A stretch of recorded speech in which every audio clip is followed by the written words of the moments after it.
جميعا بتحية الإسلام الخالدة وتحية الإسلام السلام.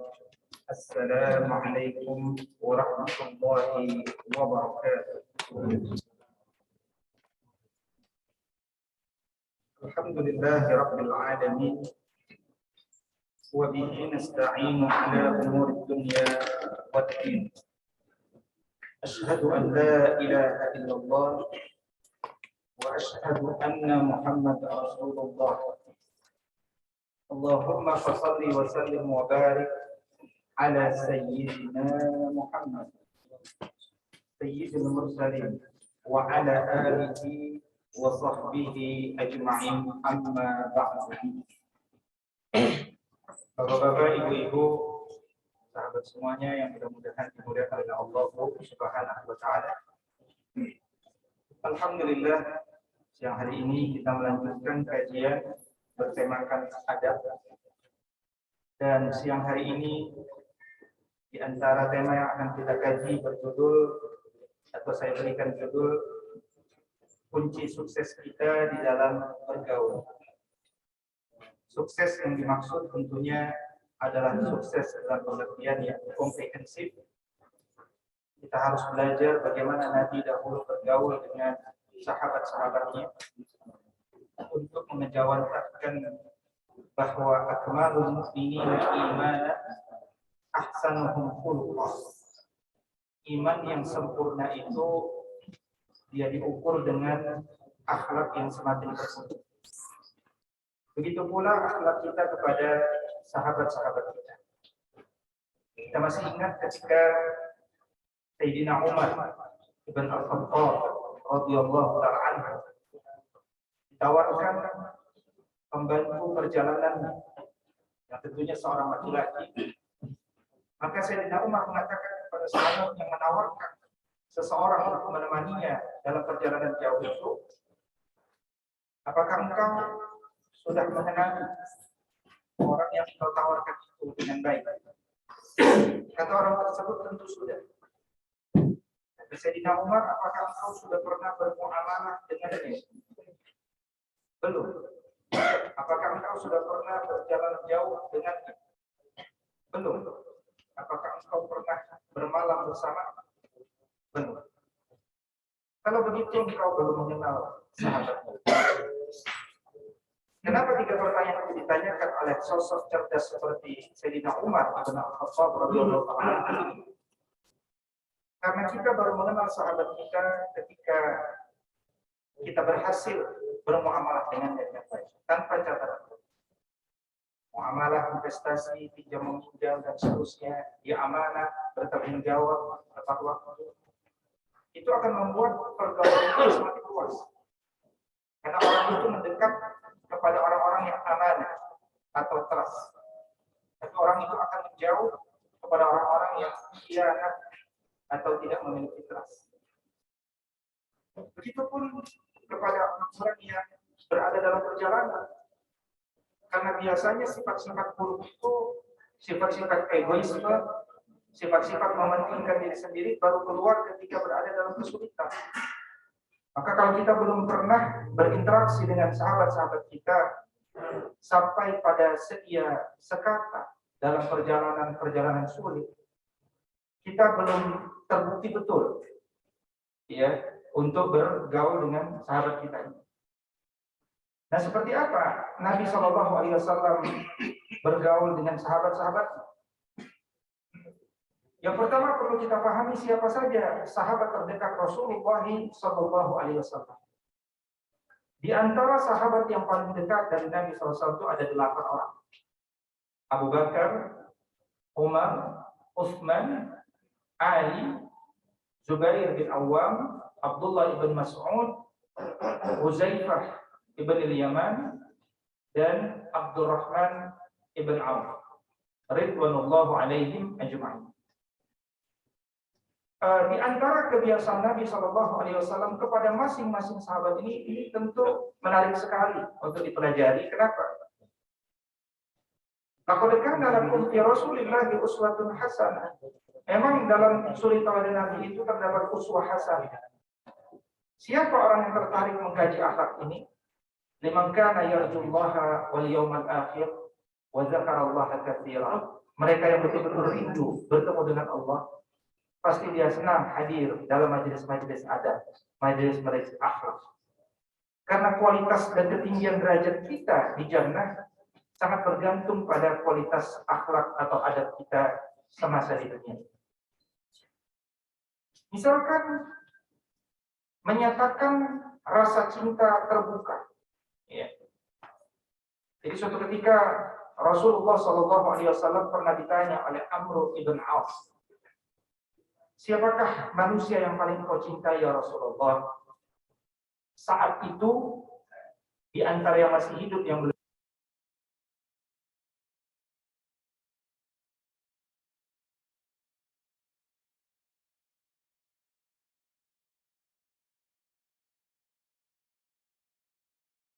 siapa?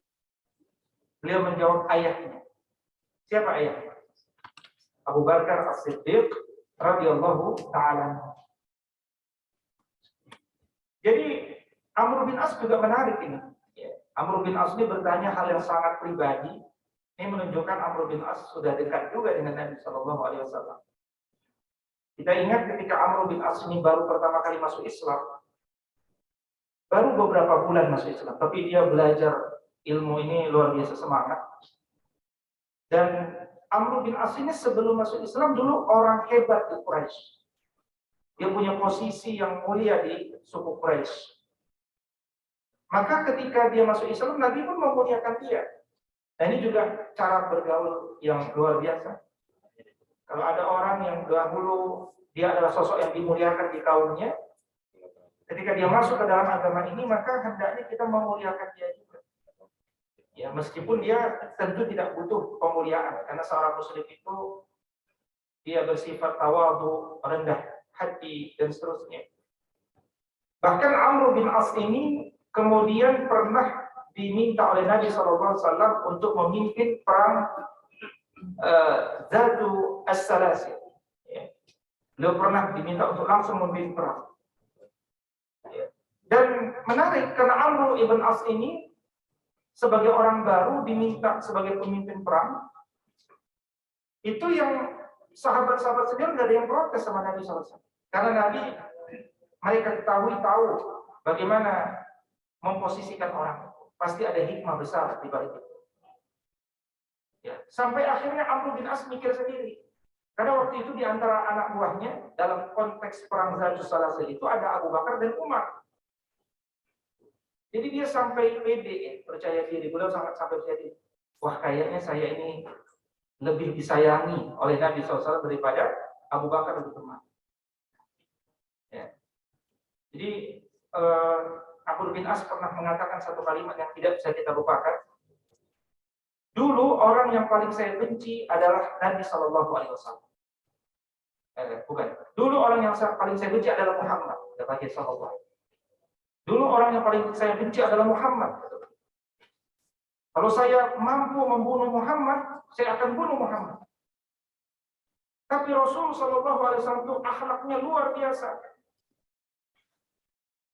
Dan ketika aku masuk Islam pun diberikan akhlaknya luar biasa. Maka hari ini orang yang paling aku cintai adalah Nabi Muhammad SAW. Saking cintanya Amr ibn As kepada Nabi SAW itu dikisahkan, kalau ketemu Nabi tidak bisa melihat wajah Nabi, karena begitu memuliakan Nabi SAW. Maka pertanyaan ini adalah latar belakang Amr bin As pengen nanya lagi, siapa sih sebenarnya orang yang paling kau cintai? Karena dia ada kepercayaan diri tadinya, kayaknya saya lebih cintai dari Abu Bakar dan Umar. Ya. Nah, kita sedang belajar di sini bagaimana di antara kalangan kaum muslimin di masa awal itu mereka saling terbuka menyatakan cinta. Ya. Kalau orang hari ini kita kalau sudah bicara cinta itu cinta kepada lawan jenis. Kalau dulu itu cinta kepada sesama jenis, tapi bukan LGBT. Gitu ya. Kalau kita dulu ada sahabat bilang pada Nabi SAW, ya Rasulullah saya itu cinta dengan si fulan. Kata Nabi, jumpain dia, katakan saya mencintai engkau kata Allah. Apa bahasa Arabnya? ana uhibbuka fillah. Ya, saya cinta engkau, cintanya kita karena Allah.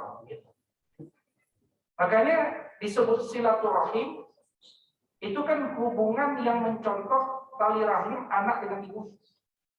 Kita ini nggak ada hubungan rahim, ada hubungan nanti ke Nabi Adam alaihissalam pasti ya. Tapi cinta kita itu bisa mengalahkan tali rahim sekalipun.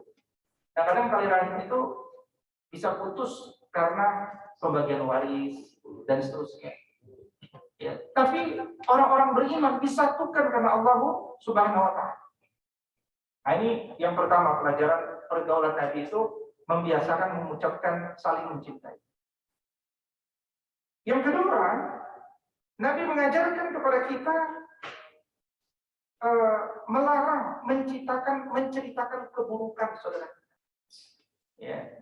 Misalkan dalam satu riwayat, saat itu terjadi pembicaraan kurang harmonis antara Khalid bin Al-Walid dengan Abdurrahman bin Auf. Kita tahu antara Khalid sama Abdurrahman yang mana dulu masuk Islam lebih dulu? Siapa yang lebih masuk Islam lebih dulu? Abdurrahman. Abdurrahman dulu pastinya. Khalid itu masuk Islamnya belakangan. Beliau itu masuk Islam ya menjelang Fatu Makkah. Ya. Abdurrahman bin Auf sudah lama. Nah, Khalid suatu ketika sampai berkata kasar kepada Abdurrahman. Ya. Dengan kalimat yang menyakitkan. Kalian ini bersikap sombong terhadap kami, terhadap peristiwa-peristiwa yang kalian lebih dulu alami daripada kami. Maka Abdurrahman bin Auf tersinggung seperti itu. Karena ya sudah sepantasnya orang-orang yang as-sabiqun al-awwalun lebih dulu beriman kepada Nabi, memang agama ini lebih memuliakan mereka. Sebagaimana siapapun yang lebih bersegera dalam melaksanakan ketaatan, itu pahalanya lebih besar. Kita sama-sama sholat, tapi yang bersegera untuk sholat, itu yang lebih besar. Ya, jadi bersegera dalam bertaubat, bersegera memaafkan, bersegera bersedekah, bersegeranya itu nilainya lebih besar. Maka sudah sangat wajar kalau Nabi SAW pun akan selalu memuliakan orang-orang yang bersegera dalam Islam. Dulu Sayyidina Umar ketika jadi khalifah selama 10 tahun 6 bulan, itu kan ekspansi wilayah terbesar itu dilakukan oleh Sayyidina Umar dalam hidup. Itu setiap ekspansi dibangun wilayah administratif, ya kan? Dibangun kotanya, kantor administratif, kotanya macam-macam hakim, termasuk struktur penggajian. Gaji orang yang baru masuk Islam, orang yang awal masuk Islam itu yang dia ditugaskan oleh negara itu lebih besar gajinya daripada yang belakang masuk Islam. Itu standar umat. Ya. Jadi dibedakan antara orang yang lebih dulu masuk Islam dengan yang belakangan masuk Islam. Maka ketika disampaikan kepada Nabi SAW, maka Nabi SAW pun mengatakan, demi zat yang jiwaku ada di tanganmu, seandainya kalian menginfakkan emas sebesar gunung Uhud, ya, maka kalian tetap tidak akan mampu menyamai amal-amal mereka. Artinya kalimat ini memarahi Khalid bin Al-Walid. Jangan sampailah engkau bicara yang tidak baik kepada para as-sabiqun al-awwal. Betapapun kalian tidak suka kepada mereka. Nah, termasuk alumnus perang Badar itu dapat privilege luar biasa oleh Nabi. Ya, alumnus perang Badar, ya, orang-orang yang ketika orang lain tidak mau membersamai Nabi, mereka mau, 313 orang itu semuanya dapat privilege khusus. Dia anak maskap Nabi SAW, tapi tentu bukan berarti privilege yang negatif, tapi beliau selalu dikhususkan dalam banyak hal. Nah, itulah sekali lagi keutamaan orang-orang yang bersegera. Berikutnya, Nabi SAW sangat menghormati sahabat dekatnya. Ya, jadi Nabi kan punya sahabat, tadi disebut sahabat dekat. sahabat dekat dengan sahabat jauh itu Nabi juga lebih memprivilege sahabat dekat. Ya sama lah kayak kita. Kita ini kalau punya sahabat dekat, dengan sahabat dekat kita kadang-kadang lebih mudah ngajak makan daripada sahabat jauh. Kira-kira. Itu manusia. Tapi memang sahabat dekat itu yang dimaksud sahabat dekat di sini adalah sahabat yang memang selalu membersamai Nabi dalam suka dan duka. Kalau sahabat jauh itu kan belum lama interaksi, belum kenal, kira-kira gitu. Belum terlalu paham beliau ini dekat sama saya karena jabatan saya atau karena kesolihan saya atau apa. Kita nggak paham. Nah, hadis ini menjelaskan ini dari An Abi Darda radhiyallahu taala anhu, dari Abu Darda radhiyallahu taala anhu. Kuntu jalisan 'inda Nabi sallallahu alaihi wasallam. Aku pernah duduk di sebelah Nabi sallallahu alaihi wasallam. Tiba-tiba datang. Ya. Id aqbala Abu Bakr.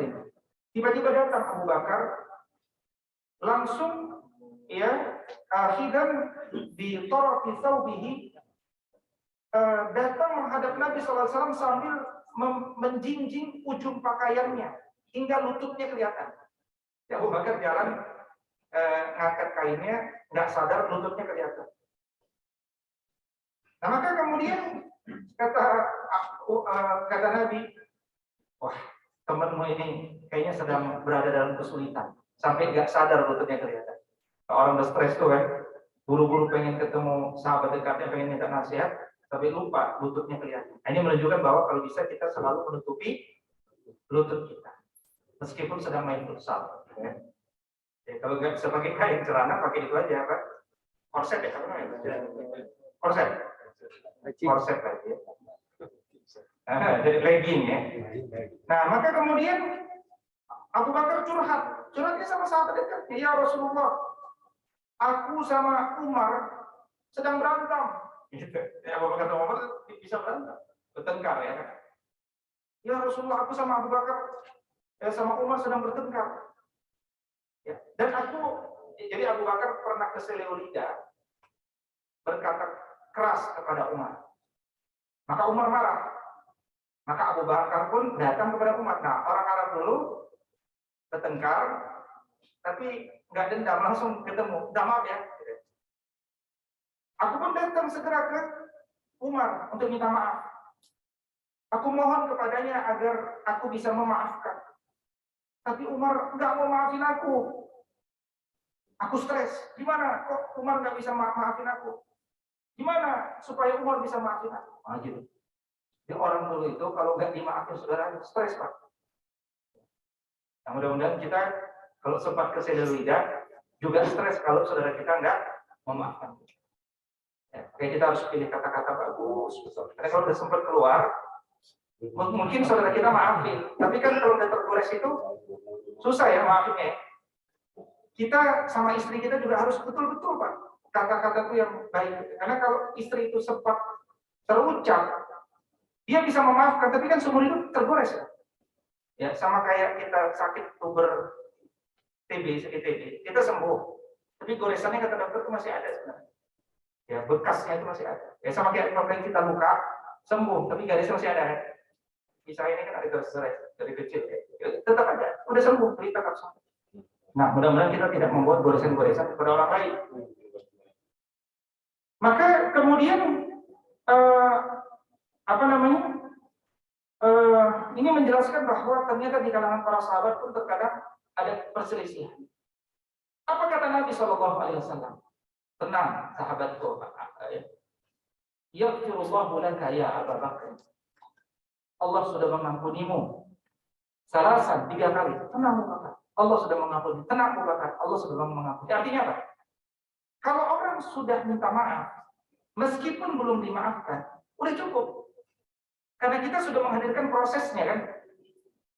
Ya, sebaik-baik orang yang bersalah, kan Nabi mengatakan setiap manusia adalah berpotensi bersalah.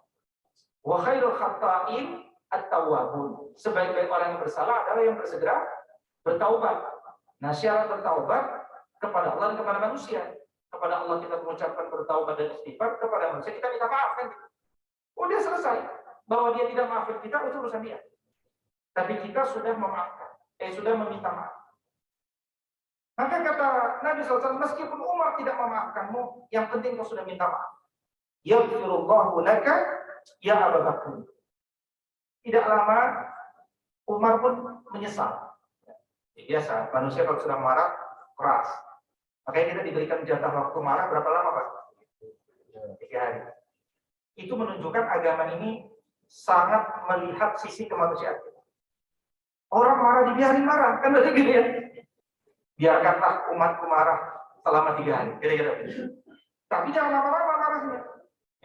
Kayaknya bapak-bapak sama istri boleh marah 3 hari, yuk gitu kan. Ada bapak-bapak kalau lagi marah, diam, gitu kan. Ya, lebih baik diam Ustaz daripada marah-marah gitu kan. Udah 3 hari sembuh. Nah itu kita harus mudah-mudahan kita punya istri, punya suami yang pintar mencairkan lagi suasana, ya kan? Nah, tiba-tiba Umar datang, Umar pun datang ke rumah Abu Bakar, pengen minta maaf. Kalau kemarin saya tidak maafkan, saya minta maaf. Tok, tok, tok. Abu Bakar kan enggak? Keluarganya enggak ada yang menjawab.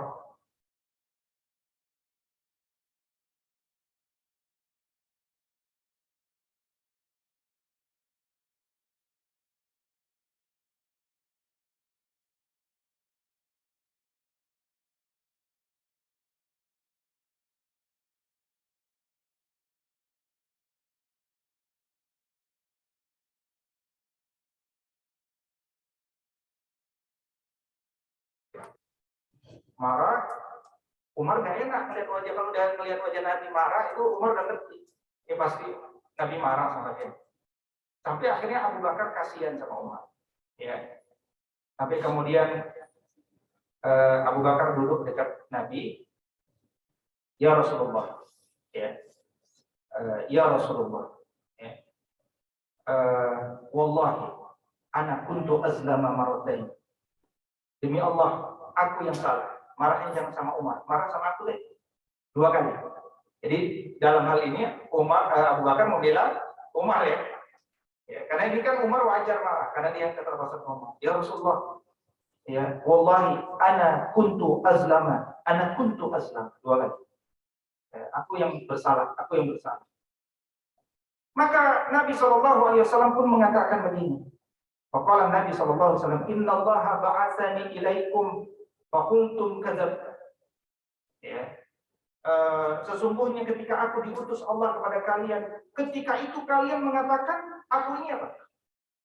Aku ini bukan. Jadi dulu ketika Nabi diangkat jadi Nabi, kalian mengatakan Nabi itu apa? Pendusta. Dan begitu. Dulu ketika saya jadi Nabi, kalian mengatakan saya pendusta. Tapi kalian ingat siapa Abu Bakar? Abu Bakar dulu mengatakan, waqala Abu Bakar sadaqa, engkau benar. Nah, itulah kenapa Abu Bakar itu dapat privilege luar biasa. Karena rasa kemanusiaan Nabi SAW sangat bersyukur kepada Abu Bakar. Ketika orang nggak percaya dengan dia, orang yang pertama percaya dengan dia siapa? Abu Bakar. Maka disebut sebagai as-siddiq. Ketika orang lain mencela Nabi disebut majnun, ahli sihir, macam-macam. Ternyata yang membersami dia adalah Abu Bakar. Ya. Maka apakah kalian ini, ya? Apakah kalian ini, fahal antum tarikuli sahibi? Apakah kalian ini tidak berhenti dari menyakiti sahabat? Apakah kalian ini tidak berhenti menyakiti sahabat? Jadi Nabi tidak membahas kesalahan ngomongnya Abu Bakar ya, di sini berarti. Karena dia tahu Abu Bakar sudah minta maaf. Ya. Tapi orang itu kalau mau marah sama orang, lihat dulu posisi dia. Ya, kalian boleh marah, tapi kita lihat posisi orang. Nah ini bagaimana pelajarannya adalah Nabi itu sangat menghormati sahabat dekat. Sangat menghormati sahabat dekat. Berikutnya, Nabi SAW sangat mengutamakan sebagian sahabatnya. Sangat mengutamakan sebagian sahabat. Tapi ini lagi-lagi konteksnya positif ya. Bukan korupsi, kolusi, nepotisme ya kan. Ini konteksnya positif. Ya kayak tadi lah, nah, ini contoh ya dari Abi Sa'id Al-Khudri radhiyallahu taala anhu qala. Dari Abu Sa'id Al-Khudri, seorang sahabat yang mulia, Waktu itu khataba Rasulullah sallallahu alaihi wasallam ila nas. Berkhutbahlah Nabi sallallahu alaihi wasallam di hadapan manusia. Apa kata Nabi? Wa qala innallaha khayyara 'abdan baina ad-dunya wa baina ma 'indahu fakhtara dzalika al-'abdu ma 'indallah. Sungguh Allah sudah memberikan pilihan kepada seorang hamba untuk memilih di antara dunia dengan apa yang ada di sisinya. Kemudian hamba tersebut ternyata memilih apa yang ada di sisi Allah. Ini awalan khutbah beliau. Ya. Jadi dulu kalian sudah milih Allah apa dunia. Ternyata kalian memilih Allah. Baru pembukaan seperti itu. Ya, baru Nabi khutbah dengan pembukaan seperti itu. Fabaka Abu Bakar. Tiba-tiba Abu Bakar menangis. Ya, fa'ajibna libukaihi an yukhbira Rasulullah sallallahu alaihi wasallam an abdin khayyara. Ya kan? Maka kemudian kami semua takjub, heran. Kenapa Abu Bakar nangis? Hanya karena Nabi SAW mengabarkan dulu ada seorang hamba yang diminta untuk memilih antara dunia dengan Allah. Dia memilih Allah. Kenapa tiba-tiba nangis? Ternyata Rasul SAW adalah yang dimaksud dengan hamba itu sendiri. Dan Abu Bakar kenapa menangis? Karena hanya Abu Bakar saat itu yang paling mengerti tentang isyarat pesan. Orang lain tidak ngerti karena pikirannya Nabi sedang cerita siapa. Ya kan? Nah, itu kan kita ingat dulu Nabi pernah ditawarin, ya Rasulullah, wahai Muhammad, gini aja deh, engkau berhenti dakwah.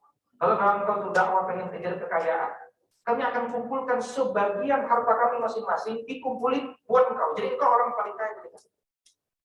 Kalau engkau ingin menikahi wanita terbaik, kami akan carikan wanita terbaik, kami akan berikan kepada. Kalau engkau ingin posisi, kami tidak akan buat keputusan sebelum kami melibatkan engkau dan mendengarkan apa keputusan. Tapi engkau berhenti dakwah. Yang begitu kira-kira. Kata Nabi, enggak, saya tidak dakwah untuk uang, saya tidak dakwah untuk wanita, saya tidak dakwah untuk dapat. Seandainya matahari di tangan kananku, bulan di tangan kiriku, saya dakwah agar menang bersama agama ini, atau kemudian saya hancur bersama. Begitu. Itu contoh salah satu kalimat Nabi ketika dialog. Dan karena itu Abu Bakar sangat mengerti isyarat ini. Maka Nabi juga tahu ketika Abu Bakar nangis. Maka disebutkan bahwa sesungguhnya manusia yang paling terpercaya di hadapanku dalam persahabatannya, dalam hartanya, dialah siapa? Abu Bakar. Persahabatannya tadi kita sudah jelas. Bagaimana ketika beliau sembunyi bersama Nabi di Gua Hira, Nabi ada ular kan masuk kan? Matuk siapa? Abu Bakar. Sakit ada? Sakit. Bergerak nggak Abu Bakar? Nggak bergerak. Kenapa? Sayangnya, cintanya. Ini cinta bukan LGBT tidak baik.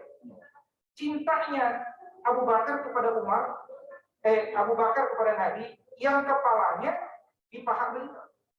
Nggak pengen Nabi itu yang kelelahan terbangun. Ditahan sakit.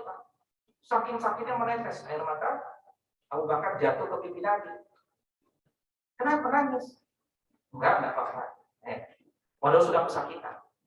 Itu persahabatan. Harta Abu Bakar ini ketika hijrah, ada nggak ninggalin harta buat keluarganya? Enggak ada. Sampai kemudian Abu Quhafa, bapaknya Abu Bakar yang buta, tapi nanya kepada Asma, sini cucuku. Ini Abu Bakar hijrah ninggalin apa buat kita? Nah, memang syarat tidak meninggalkan apa-apa pada keluarga itu syaratnya ada. Keluarga kita sudah dididik sebagai entrepreneur. Jadi kemudian Asma dan istrinya nggak ada masalah nggak tinggalkan apa-apa karena mereka sudah punya life skill.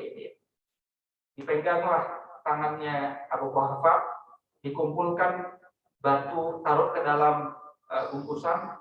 Dia bilang, Nih pegang, ayah meninggalkan sesuatu yang banyak untuk kita. Gak bohong juga, karena tinggalin batu semua ya. Gitu. Jadi Abu Bakar tuh selalu totalitas kalau melihat. Gak ada yang bisa ngalahin. Ya. Nabi sering bertanya, pagi ini siapa yang sudah bukan pagi, siang ini siapa yang sejak pagi sudah ziarah ke teman yang sakit? Itu rata-rata belum ada yang bisa jawab. Abu Bakar jawab, saya Rasulullah. Siapa yang sudah bersedekah? Saya Rasulullah. Siapa yang hari ini puasa? Saya Rasulullah. Jadi kalau kita ditanya sahabat kita jawab. Abu Bakar jawab itu tidak iya. Kan ditanya. Kalau nggak ditanya, saya puasa loh hari ini. Siapa yang nanya? Nah itu nggak boleh, nggak penting ya. Kalau ditanya, katakan saya. Ditanya itu contoh orang-orang terbaik di masa dahulu. Maka kata Nabi Shallallahu Alaihi Wasallam, walau kuntu muttakhidan khalilan ghaira rabbi, latakhastu Abu Bakrin, walakin ukhuwah al-Islam.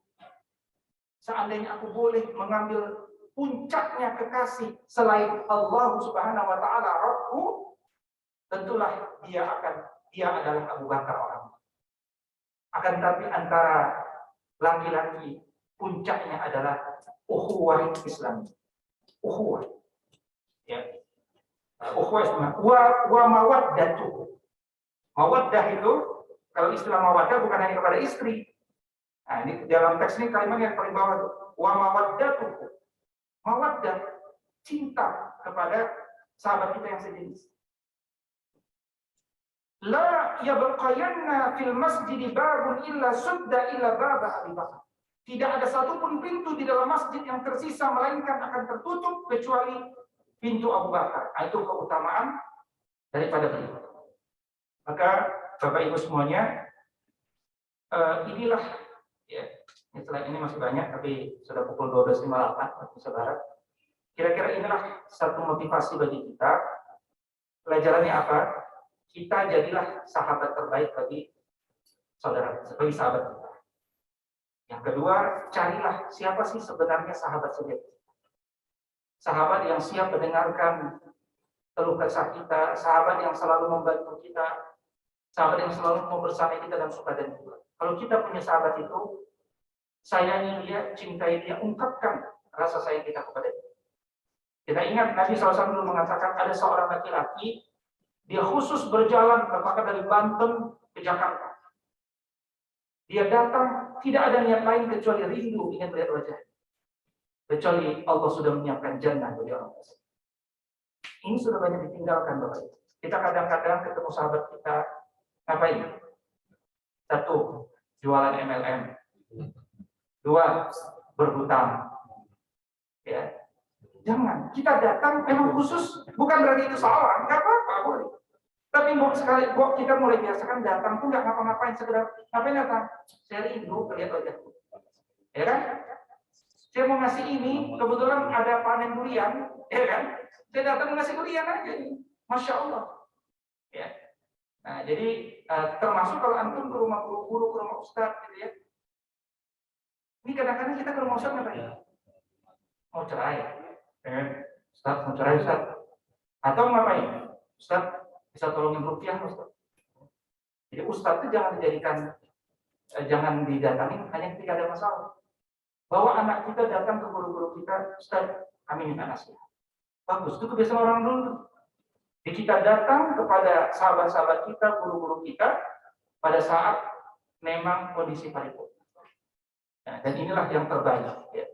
Saya kira tepat pukul 1 waktu Indonesia Barat. Demikianlah kira-kira mudah-mudahan saya doakan Bapak Ibu semuanya yang telah menghabiskan waktu hingga pukul 1 ini i'tikaf di masjid dalam majelis ilmu ini, dimurahkan rezekinya, dijadikan memiliki sahabat-sahabat sejati yang banyak di dunia dan akhirat. Dan jangan lupa sahabat sejati kita juga di antaranya adalah istri kita atau suami kita. Mudah-mudahan dijadikan sakinah, mawaddah, rahmah, dan da'wah, dikumpulkan di jannah Allah Subhanahu wa taala. Amin ya Allah ya rabbal alamin. Aqulu qouli hadza wa astaghfirullah li wa lakum wallahu muwaffiq ila aqwamit thoriq. Kita tutup dengan doa kafaratul majlis. Subhanakallahumma wa bihamdika asyhadu an la ilaha illa anta nastaghfiruka wa natubu ilaika. Assalamualaikum warahmatullahi wabarakatuh.